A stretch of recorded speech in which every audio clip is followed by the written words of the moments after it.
1926 કૃષ્ણ ચેતના એમનામાં ઉતર્યા પછી માતાજી એક પછી એક દેવ ઉતારવા માંડ્યા. કૃષ્ણ ચેતના એટલે આખી એક વૈશ્વિક અવસ્થા, જે શ્રી કૃષ્ણ કહેતા કે આ બધાને મેં મારેલા છે. એ સ્ટેજે જો આપણે પહોંચીએ ચેતનાના સ્થળો ક્રોસ કરતા કરતા, તો આપણે પણ આ બધું જોઈ શકીએ. પછી શ્રી અરવિંદે જોયું કે માતાજી એક એક પછી દેવ ઉતારવા માંડ્યા છે અને બધા સમાધિમાં રહેવા માંડ્યા. એટલે શ્રી અરવિંદે એમ કહ્યું કે આ પદ્ધતિ પ્રમાણે આપણે ચાલવાનું નથી. જો તમે આ પ્રમાણે કામ કરશો ચમત્કારની રીતે, તો આખી દુનિયા દોડીને આપણી પાસે અહીંયા આવશે. તમે ઇતિહાસમાં પ્રસિદ્ધ થઈ જશો, પણ આપણું મૂળ કામ રહી જશે. એટલે માતાજીએ પછી આખી એમની પદ્ધતિ બદલાઈ નાખી. તો કે ઝંખના દ્વારા આપણે સાધના કરવી છે, કારણ કે ઝંખના ઠેઠ સુપ્રીમ સુધી પહોંચી શકે. દિલીપ કુમાર રોયે શ્રી અરવિંદને પ્રશ્ન પૂછ્યો કે ગુરુદેવ, તમારા સાધકો ક્યાં પહોંચ્યા છે ખબર જ પડતી નથી. તમે અરવિંદ આશ્રમમાં જશો, મોરારજીભાઈ ગયા તો કાંઈ આશ્રમ છે જ ને, આશ્રમ જેવું છે જ નહીં ક્યાંય. કારણ કે આશ્રમનો જે આપણો કન્સેપ્ટ છે કે સાધુઓ હોય ને ભવ્ય દાઢીઓ હોય ને ગાદીપતિ હોય ને આશીર્વાદ આપતા હોય ને. પછી રમણ મહર્ષિના આશ્રમમાં ગયા તો ત્યાં પહાડો ને વાંદરા ને ગાયો ને રમણ મહર્ષિ એકદમ મુક્ત હતા અનેક રીતે. અને મોરારજીભાઈ બાજુમાં જમવા બેસાડ્યા, એટલે કે હા, અહીંયા આશ્રમ છે. પણ અરવિંદ આશ્રમ જે છે, વેદમાં જે મૂળ કન્સેપ્ટ હતો એ પ્રમાણે અરવિંદ આશ્રમ અત્યારે ચાલે છે.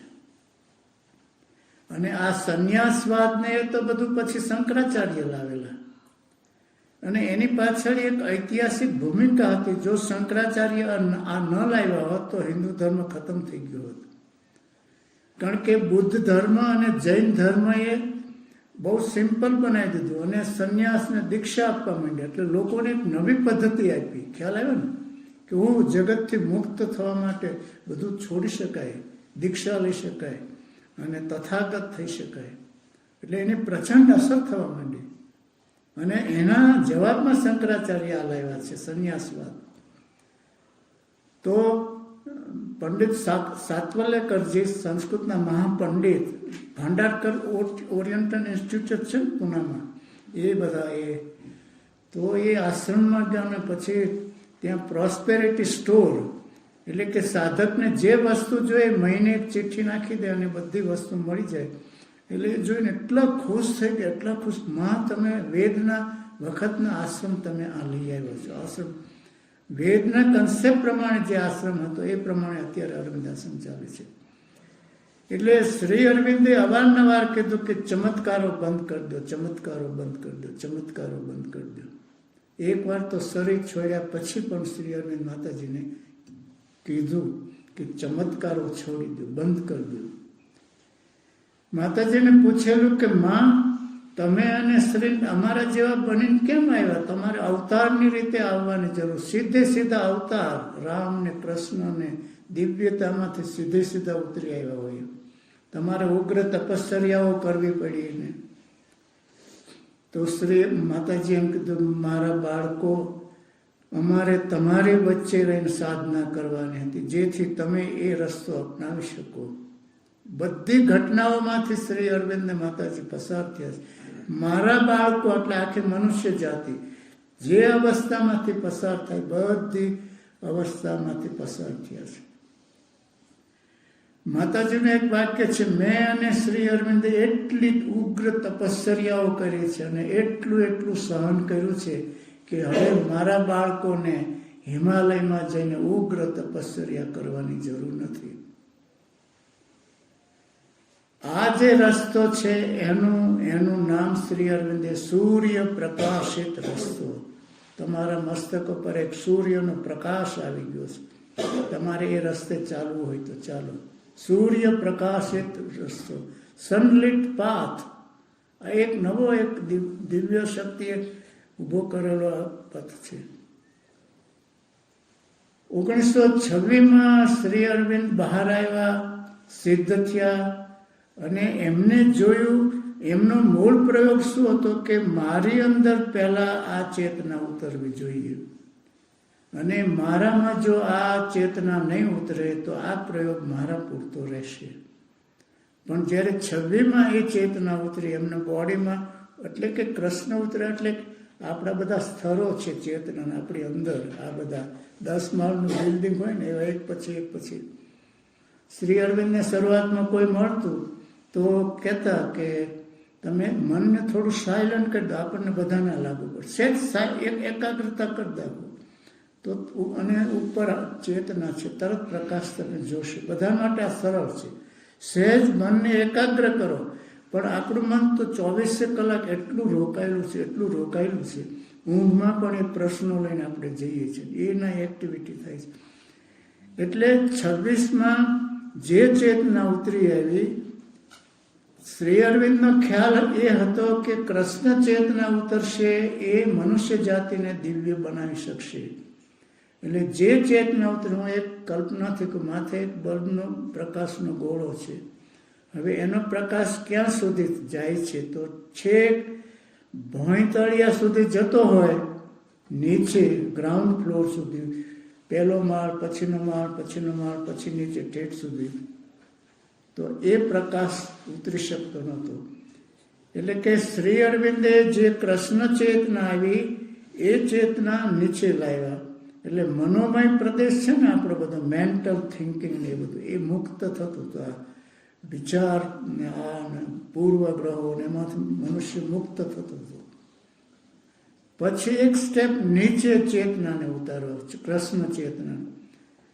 એટલે જેને આપણે પ્રાણમય કોષ કહેવાય. ઉપનિષદમાં વર્ણન છે, અન્નમય કોષ, પ્રાણમય અને મનોમય. આપણે મનોમય સુધી આવ્યા છીએ, માઇન્ડના સ્તર સુધી આવ્યા છીએ. અને પછી તત્વજ્ઞાને થોડી બાઉન્ડ્રી આપી દીધી છે અને સીલ મારી દીધા છે કે હવે આમાં આગળ નહીં જવાનું. એટલે પછી એ ચેતના છે મનોમય સુધી આવતી હતી. પછી પ્રાણમય એટલે વૃત્તિઓ બધી, ઇન્સ્ટિંગ, કામ, ક્રોધ, લોભ, મોહ, એ જે ઇન્સ્ટિંગ છે. અને શ્રી અરવિંદે દિવ્ય જીવન પુસ્તકમાં આ વૃત્તિઓને પણ બિરદાવી છે, પ્રાણમય ઇન્સ્ટિંક્ટ બધી. કારણ કે એ આપણી પ્રેરણા બની જાય છે. એના દ્વારા મનુષ્ય જાતિ આગળ ચાલે છે, પ્રેરણા દ્વારા. અને જો પ્રેરણા ન હોત તો આળસને જેમ મનુષ્ય જાતિ પડી રહી હોત, આગળ વધી જ ન શક્યો હોત. વહેલી સવારે પૂનાથી ગાડી આવે છે, બોમ્બે સુધી આવે, 3.5 કલાક રસ્તામાં, રાત્રે સાંજે જાય, 6 વાગે 10 વાગે પહોંચે. એ પ્રેરણા છે. એ કુદરતના સિક્રેટ વેઝ ઓફ વર્કિંગ છે. પ્રભુ સીધા કામ, પ્રભુએ પ્રેરણા મૂકી દીધી અને કીડીને બધા જ એક્ટિવિટી શરૂ થઈ ગઈ છે. એટલે પ્રાણમય સુધી આ ચેતના ઉતરી, પણ આ બોડી છે ને છેક નીચે એ કૃષ્ણ ચેતના ઉતરતી નહોતી. શ્રી અરવિંદનો એક જ ક્રાઇટેરિયા હતો કે મનુષ્યને અજ્ઞાન અને મૃત્યુમાંથી કેવી રીતે બદલવો, આ ભાગને કેવી રીતે દિવ્ય બનાવવા. Even the body shall remember the God. આ શરીરના એક કોષ પણ ભગવાનને યાદ કરી શકશે. હું શ્રી અરવિંદ આશ્રમમાં ગયો, એ પહેલાં મારા એક ગુરુ હતા અને બહુ જ ઊંચી કોટીના મહાન, એ આ જમાનામાં હોય એવા ભાગ્યે જ મળે એવા ગુરુ હતા. અને શ્રી નથુરામ શર્મા બિલખાવાળા, એ બહુ પ્રખ્યાત હતા.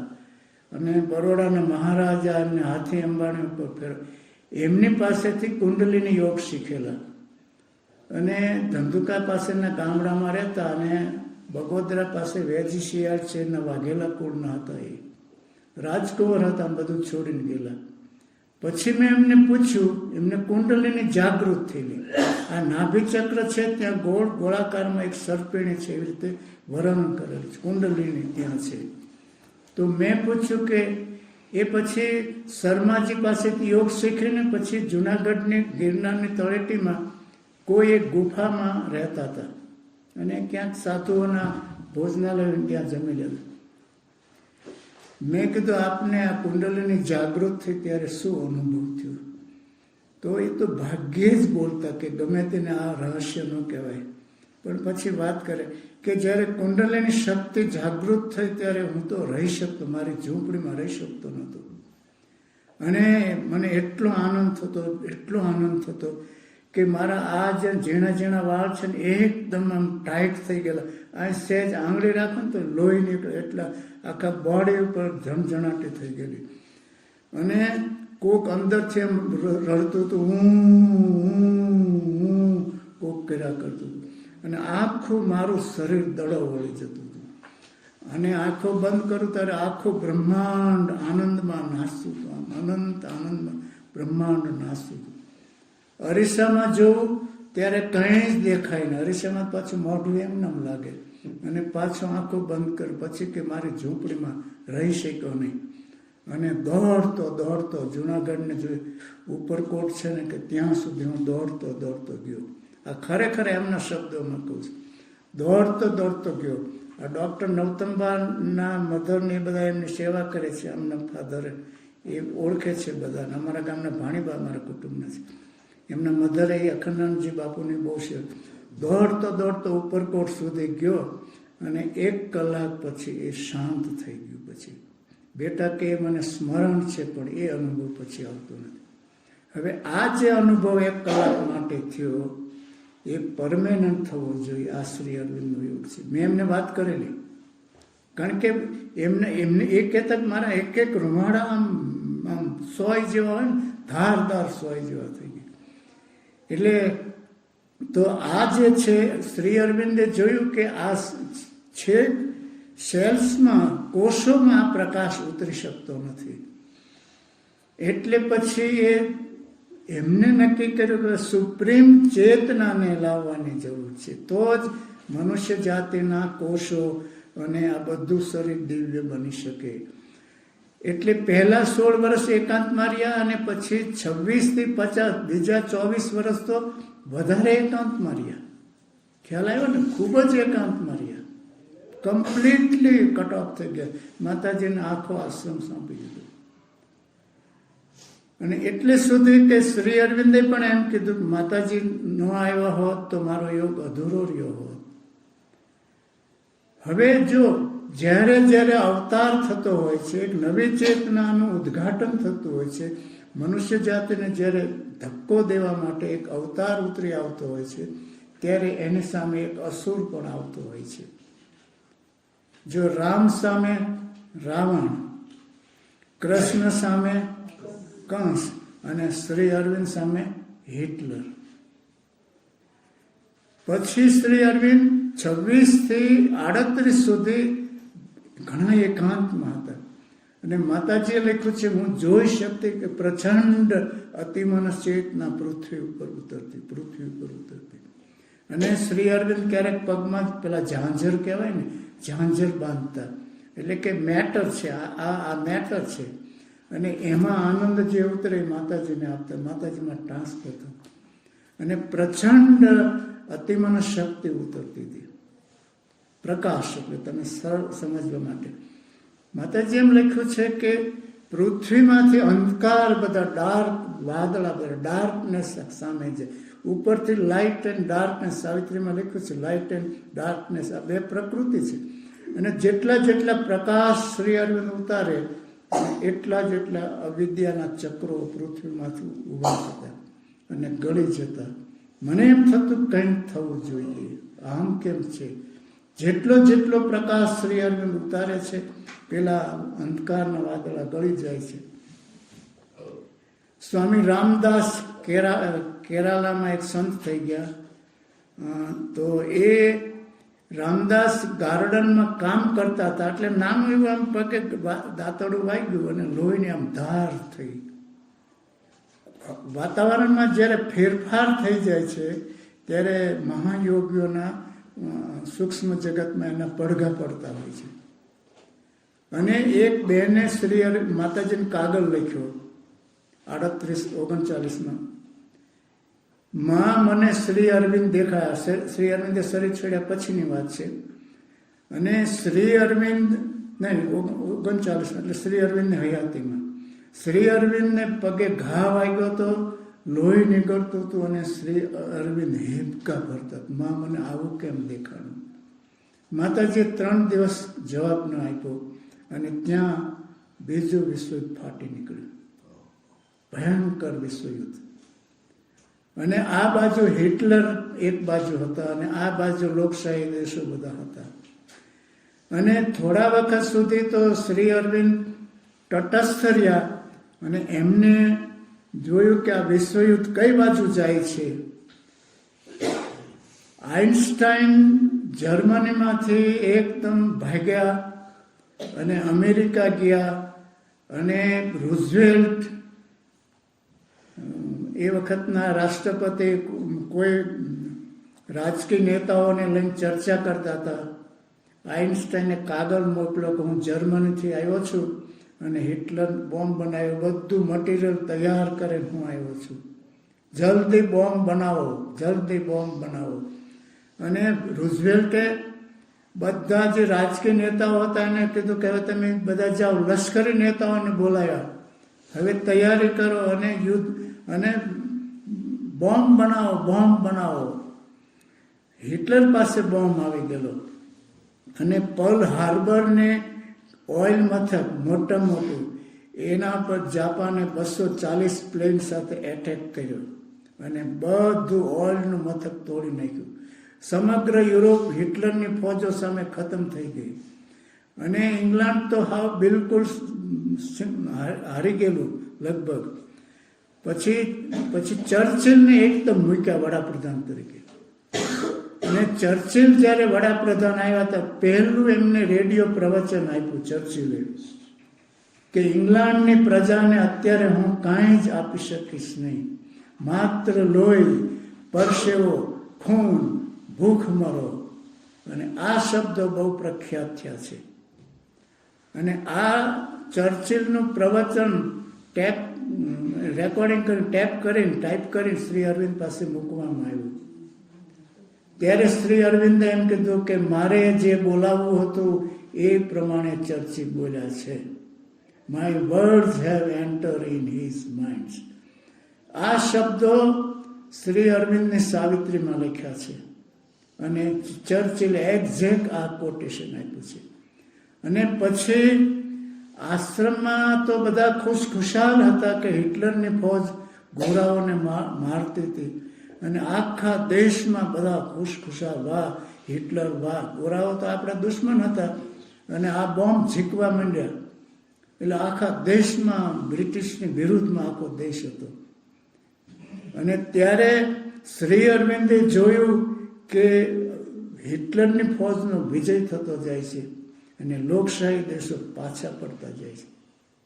ત્યારે એકમાત્ર શ્રી અરવિંદ આખા દેશમાંથી બોલેલા કે મારી યોગ શક્તિનો મેં ઉપયોગ કર્યો છે.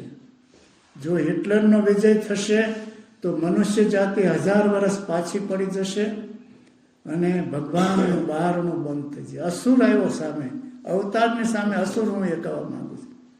અને પછી તો જે વર્લ્ડ વોર તો બહાર ખેલાનું, પણ ખરેખર અરવિંદ આશ્રમમાં સેકન્ડ વર્લ્ડ વોરનું આખું પેલું હતું. એ તમે ચેપ્ટર વાંચજો શ્રી અરવિંદ સાથે 12 વર્ષ.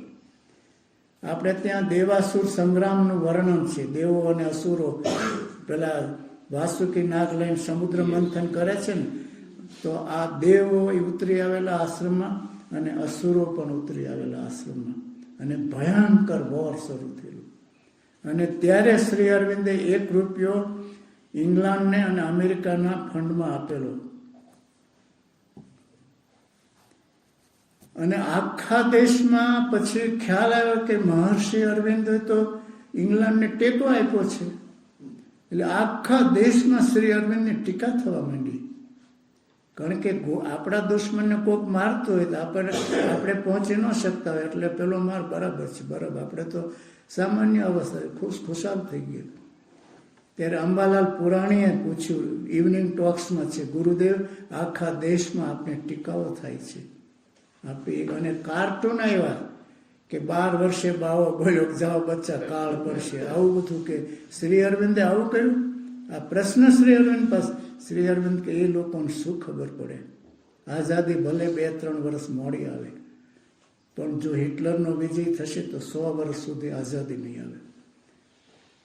અમારે લીંબડીમાં એક જગન્નાથ સ્વામીજી છે અને એ શંકરાચાર્યના પુરીના શંકરાચાર્ય હતા, બહુ મોટા સિદ્ધ યોગી હતા. અને વિવેકાનંદ સૌરાષ્ટ્રમાં આવ્યા તો એમને મળવા, એમ વિવેકાનંદને એક પ્રોબ્લેમ હતો, એમને મળવા આવેલા. અને ઉપરને એ મહાકાલી માતાજીને પૂજારી હતા, પૂજા પૂરી થાય ને એટલે ઉપર પડ્યા રહેતા. અને પછી વિવેકાનંદને મળવા આવ્યા તો પછી કે મહારાજાને ખબર પડી કે આ તો વિવેકાનંદ, ત્યાં નામ નહોતું વિવેકાનંદ, નરેન્દ્ર હતું. કે કોને મળવા આવ્યો તો કે ઓલા, તો કે તો ગાંડા જેવો છે. પછી જગન્નાથ સ્વામી આટલા બધા સિદ્ધ છે એ તો ખ્યાલ નહીં. પછી વાઇસરોય લીંબડી આવ્યા. આપણા સંન્યાસીઓ કેટલા રાષ્ટ્રભક્તો હતા. વાઇસરોય લીંબડી આવ્યા એટલે મહારાજાને એમ કે વાઇસરોયને આ સ્વામીજી તિલક કરે ને તો બહુ સારું, એમ કે ખુશ થાય. એટલે સ્વામીજીએ તિલક કર્યું પણ ડાબા હાથે કર્યું. એટલે મહારાજા અને બ્રાહ્મણો પંડિતો દિવાન હોય ને તો કે આવા મહાન સંન્યાસી અને જે શાસ્ત્રનો જાણકાર ડાબા હાથે તિલક કર્યું. કે પછી 2-3 મહિના પછી એમને કીધું આપની ભૂલ થઈ. તો કે ના ના, મારી ભૂલ નથી થઈ, મેં જમણા હાથે તિલક કર્યું હોત ને તો ગોરા 100 વર્ષ વધારે રહ્યા હોત. હું ઈચ્છતો તો જલ્દી જાય એટલે મેં ડાબા હાથે તિલક કર્યું છે. 1857 બળવો નિષ્ફળ ગયો ને પછી તાત્યા ટોપી, મોરોપંત ફડકે, નાના ફડણવીસ બધા આપઘાત કરવા કન્યાકુમારી બાજુ ગયેલા. એમ કે આપણે પકડાવું નથી, આપણે તો આપઘાત કરીએ. અને એક આપણો સંન્યાસી દયાનંદ સરસ્વતી, એક સંન્યાસી દોડ્યા પાછળ કે મારા બાળકો ક્યાં ગયા, મારા બાળકો ક્યાં ગયા. ખ્યાલ આવ્યો ને? 1857 બળવાની પ્રેરણા દયાનંદ સરસ્વતી આપેલી. રોટી અને કમળનું નિશાન એમને આપેલું. આખું રહસ્ય કેમ? પછી રોટી આખા દેશમાં ફરવા માંડી, રોટલીઓના ઢગલા. એમાં મથુરાના એક જજ, ડિસ્ટ્રિક્ટ જજ હતા ને એના ટેબલ પર કોક ઢગલો કરી ગયો રોટલીનો. એટલે જજે કીધું કે આ બધું તમે છે, આમાં રહસ્ય છે, એટલે આખું બધું સિક્રેટ બહાર કર્યું. પણ દયાનંદ પાછળ દોડ્યા અને એમને કે મારા બાળકો તમે સંન્યાસી થઈ જાઓ, તમે આટલા રાષ્ટ્રભક્તો હતા. એટલે શ્રી અરવિંદે એક રાષ્ટ્રભક્તિના ખાતર આખો સપોર્ટ કર્યો. અને પછી બન્યું એવું કે જ્યારે શ્રી અરવિંદે સપોર્ટ કર્યો ત્યારે વાઇસરોયે પણ એમને બિરદાવ્યા કે ભારતના મહાન યોગી શ્રી અરવિંદે સપોર્ટ કર્યો છે યુદ્ધને. અને પછી તો ડંકક ટાપુમાં ઇંગ્લેન્ડને 3 ફોજ ઘેરાઈ ગઈ. હવે એ ફોજને ઘેરવા માટે હિટલરની ફોજ દોડી કે જો ઇંગ્લેન્ડની 3 ફોજને આ ઘેરી લે તો ઇંગ્લેન્ડનું પતન થઈ જાય, વિશ્વ યુદ્ધ પૂરું થઈ જાય. પણ જ્યારે જ્યારે કટોકટી આવી છે મનુષ્ય જાતિ, ત્યારે ભગવાનનો હસ્તક્ષેપ હોય છે. હિટલરની ફોજ દોડે છે પેલાને ઘેરી લેવા માટે, પણ એટલો ધુમ્મસ હોય છે. અહીં ધુમ્મસ હજી આવ્યો નથી, આવશે ખરો 1-2 દિવસ, ત્યાં તમને આટલું નહીં દેખાય. એટલે હિટલરની ફોજની આજુબાજુ ધુમ્મસ એક પળ આવી ગયો, એટલો ધુમ્મસ. હિટલરની ફોજ 8-10 કલાક સુધી આગળ જઈ જ નથી. પણ ધુમ્મસ હોય તો બીજી બાજુ છે ને તડકો હોય પાછો. એટલે ઇંગ્લેન્ડની ફોજ જ્યાં હતી ને ત્યાં તડકો બધો હતો. એટલે 8-10 કલાક મળ્યા ને એ ઇંગ્લેન્ડની ફોજ નીકળી ગઈ અને આ રહી ગયા. શ્રી અરવિંદને આ વાત કરી. શ્રી અરવિંદ ક્યારેય એમ ન કે આ અમે જ કર્યું છે, આ અમે કર્યું, એ ભગવાનની લીલા. અને પછી હિટલર જે રીતે ધમધમાટે કરતો, હિટલર આમ તો એક મોટી માણસ હોય ને, જ્યારે મૂડ આવે ને ત્યારે મોટી મોટી વાતો એવી કરે ને પાછું અપસેટ થાય ને, ડિપ્રેસ થઈ ત્યારે પડ્યો રહે. તો હિટલર એવી વાતો અને ધમધમાટી કરતો.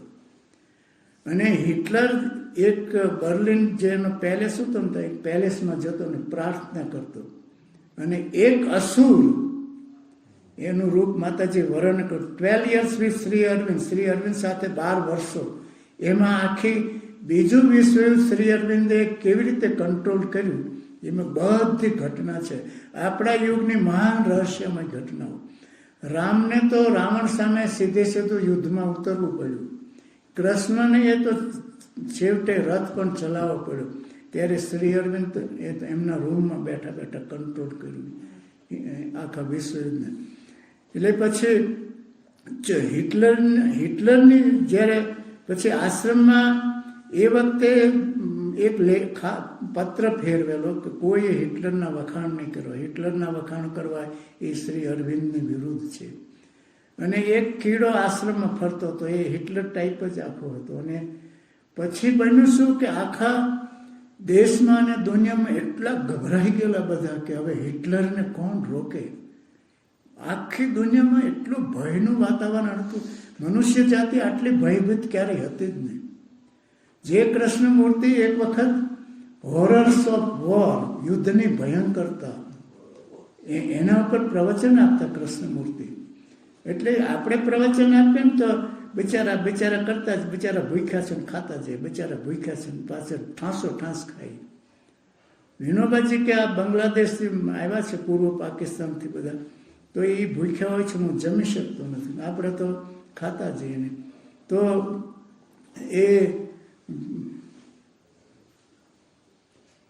એટલે હિટલરની ફોજ કેવી રીતે નીકળી ગઈ. એટલે પછી માતાજી ગૂઢ વિદ્યા જાણતા, અને માતાજીએ જોયું કે હિટલર એક રૂમમાં જ્યારે જાય છે પ્રાર્થના કરવા, એક અસુર એનું વર્ણન પણ છે. અસુર કે આમ કરો આમ કરો, અને એ પ્રમાણે હિટલર આદેશ આપતો. માતાજીએ કીધું કે I will play A simple trick, અને અસુરનું રૂપ લીધું, અસુરનું જેવું રૂપ હતું. અને સૂક્ષ્મ રીતે હિટલરના પેલેસમાં, બર્લિન જે રૂમમાં હિટલર જતો ત્યાં માતાજી હાજર હતા એનું રૂપ લઈને. અને જ્યારે હિટલર ગયો ત્યારે એ અસુર જે માતાજી રૂપ લીધું ને, એમને એમ કીધું કે રશિયા ઉપર એટેક કરો. અને હિટલર પછી બહાર નીકળી ગયો એકદમ, બસ મને જવાબ મળી ગયો, રશિયા ઉપર એટેક કરો. તો પેલો અસુર એકદમ આવતો હતો, તો કે એ કેમ નહીં કરો, એ કેમ નહીં કરો. તો પેલા તો ઓર્ડર આપી દીધો. અને ઇતિહાસના બધા અધ્યાપકોને પૂછ્યું, કોઈ પણ હિટલરની સૌથી મોટી ભૂલ થઈ તો રશિયા ઉપર એટેક કર્યો. આપને બરાબર ખ્યાલ, કોઈ પણ કહે છે અત્યારે કે હિટલરની કેમ હાર થઈ, રશિયા ઉપર એટેક કર્યો. અને માતાજીએ કીધું કે મેં એ હાર કહું, એ મેં કરાવી છે. એટલે જ્યારે મનુષ્ય જાતિને મુશ્કેલી આવતી હોય ને ત્યારે ભગવાનનો હસ્તક્ષેપ હોય. છેલ્લી ઘડીએ પછી શું બન્યું કે મેડનેસ હોય છે, મેં કીધું ને આંતરરાષ્ટ્રીય મૂર્ખતાની રૂપરેખા, એમાં બર્ટ્રાન્ડ રસેલે દાખલો આપ્યો છે. હિટલરની એક સેક્રેટરી બેન હતી, એનું નામ કદાચ ઈવા નામ હતું. ઈવા એની સેક્રેટરી હતી. અને એને આગ્રહ રાખ્યો છેલ્લા કલાકો કે મારા મેરેજ જાહેર કરી દો અત્યારે હિટલર સાથે. એટલે પાદરીને બોલાવ્યા, 2 કલાકમાં મેરેજ બધું થઈ ગયું. પછી બંને બંકરમાં ચાલ્યા ગયા. હિટલર પહેલાં ઈવાને ગોળીએ દીધી, પછી એને આપઘાત કર્યો અને વિશ્વ પૂરું થયું. પણ એના પહેલાં ચર્ચિલ ઉપર દબાણ આવ્યું. આ બરાબર સમજવું કે આપણે આખી દુનિયાની લોકશાહીની શું જરૂર છે. આપણે ઇંગ્લેન્ડને બચાવી લો ને હિટલરને કહો ઇંગ્લેન્ડ અમારું સલામત રાખો, બાકી તો એ પ્રમાણે 12 વાગે કેબિનેટની મિટિંગ મળેલી અને બધાએ કીધું બરાબર છે કે આપણે ઇંગ્લેન્ડને સાથે, હિટલરે કીધું અમે ઇંગ્લેન્ડને કહીએ કે બાકી આખી દુનિયાની લોકશાહીને છોડી દો. અને એ પ્રમાણે લશ્કરને ઓર્ડર પણ આપી દીધા સીઝ ફાયરના. હવે જો ત્યારે પ્રભુનો હસ્તક્ષેપ હોય છે. પછી ચર્ચિલના પેલેસ ઉપર, દાદરા પર એક સફેદ ધોતી વીંટાળેલા ખંભે અને સફેદ દાઢીવાળા એક વૃદ્ધ પુરુષ દાદરા ઉપર જોયા ચર્ચિલે. ચર્ચિલ કે અત્યારે એના સેક્રેટરીને ફોન કર્યો, મારા દાદરા ઉપર કોણ આવ્યું છે અત્યારે? તો કે કોઈ નથી. તમે બ્રહ્મા છો શું? અહીંયા અત્યારે કોણ આવે? અહીં તો સિક્યોરિટી છે. અને ત્યારે 10 મિનિટ પછી શ્રી અરવિંદનો ચર્ચિલ ઉપર વાયર ગયો, કેબલ ગયો, go on, victory is waiting for you. આગળ વધો, યુદ્ધ વિજય તમારી રાહ જુએ છે. Last moment divine intervention. આ કોઈ અંધશ્રદ્ધા નથી, આ ઘટના છે. શ્રી અરવિંદ તાર ગયો. એ ચર્ચિલ તો એમ કહેતા, ઇન્ડિયા તો ગાંધીજીને નેકેડ ફકીર કહેતા, ઇન્ડિયાની આઝાદી અપાઈ જ નહીં, અને આ બધાની ટીકા ભયંકર ચડ. અને ગોરાઓ તો શ્રી અરવિંદને ફાંસી આપવાના હતા, હી શુડ બી હેંગ્ડ. એ માણસ મદદમાં જાય છે. Go on, victory is waiting for you. ચર્ચિલે પછી ફરીને મિટિંગ બોલાવી કે આ ભારતના મહાન યોગીનો તાર આવ્યો છે કે યુદ્ધ આગળ વધો, તમારો વિજય તમારી રાહ જુએ છે. તો કે આપણે 1-2 દિવસ લંબાવો ને. ફરીને 2 વાગે મિટિંગ બોલાવી. આ બધું રેકોર્ડમાં છે. અને 2 વાગે મિટિંગ બોલાવ્યા પછી ઠરાવ કર્યો કે આપણે હમણાં યુદ્ધ વિરામ નહીં કરવાનું, આપણે ચાલુ રાખો. અને બીજા દિવસે રશિયાની વોલ્ગા નદીમાં ધોધમાર રશિયા વરસાદ આવ્યો. વોલ્ગા નદીમાં પાણી ખૂબ ઘોડાપૂર પાણીઓ આવ્યા, અને હિટલરની ફોજ આગળ વધી શકે ને મૂંઝાઈ ગઈ. બર્લિન શહેરમાં ન જઈ શકી, અને ત્યાં એટલો હિટલર મૂંઝાઈ ગયો. હિટલરની ફોજ આગળ જઈ શકે ને ચારે બાજુ વિખાઈ ગઈ, અને એટલો મૂંઝાઈ ગયો કે બંકરમાં જઈને આ પ્રમાણે ગોળીબાર કરીને આપઘાત કર્યો. અને ત્યારે વિશ્વયુદ્ધ પૂરું થઈ ગયું. માતાજી દોડતા શ્રી અરવિંદ પાસે ગયા અને સાષ્ટાંગ પ્રણામ કર્યા. અમારા મિત્રએ શ્યામભાઈ વાત કરી, માતાજીએ શ્રી અરવિંદને મળ્યા પછી ડાયરીમાં પહેલા દિવસે લખ્યું બીજે દિવસે કે આ માણસની હાજરી છે એટલે કે શ્રી માટે મનુષ્ય જાતિ સલામત છે. 45માં વિશ્વયુદ્ધ પૂરું થયું. માતાજીએ શું કીધું?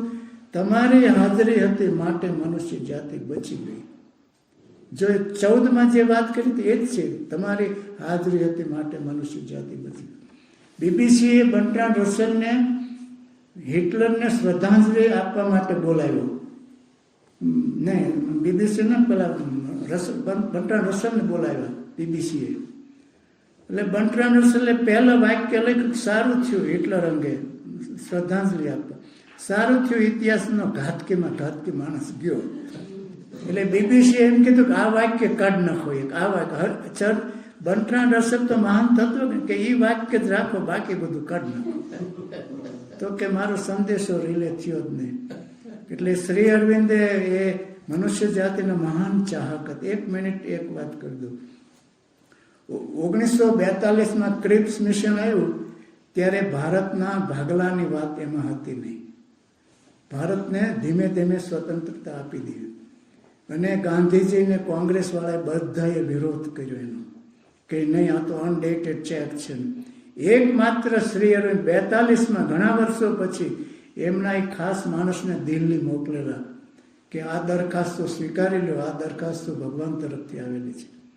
અને શ્રી અરવિંદ જ્યારે ગયા તો કે એ ખ્યાલ છે આ નહીં સ્વીકાર, પણ હું એક રાષ્ટ્રભક્ત તરીકે હું પણ આઝાદીની લડતનો લડવૈયો હતો, તો મારી પણ ફરજ છે. એટલે એમની દરખાસ્તો, એમની સલાહ માન્યાની. પછી 46 જ્યારે 42માં શ્રી અરવિંદનો પ્રતિનિધિ પાછા આવ્યા ને ત્યારે માતાજી એક વાક્ય બોલ્યા, અત્યારે એ પણ તમને ખ્યાલ આવશે કે શ્રી અરવિંદની સલાહ નહીં માન્યા, હવે ભયંકર મુશ્કેલીઓ આવશે ભારત. આ બધું છે ને, આ બધું એ જ છે. આ પ્રમાણે કીધું, શ્રી અરવિંદની સલાહ ન માન્યા, ભયંકર મુશ્કેલીઓ આવશે. પછી 46માં પેલા માઉન્ટ બેટન દરખાસ્તો લઈને આવ્યા, એમાં ભારતના ભાગલા હતા. એ દરખાસ્તો સ્વીકારી. અને આઝાદી આવી ત્યારે શ્રી અરવિંદ પોતે હાજર હતા. અને એમની આગાહીઓમાં એમને પછી સરદાર પટેલે કીધું કે શ્રી અરવિંદ સંદેશો આપે.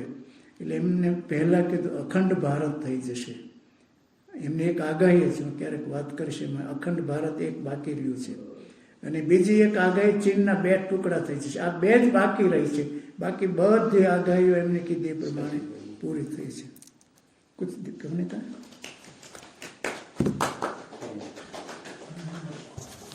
अच्छा, 2-3 अनाउंसमेंट हैं.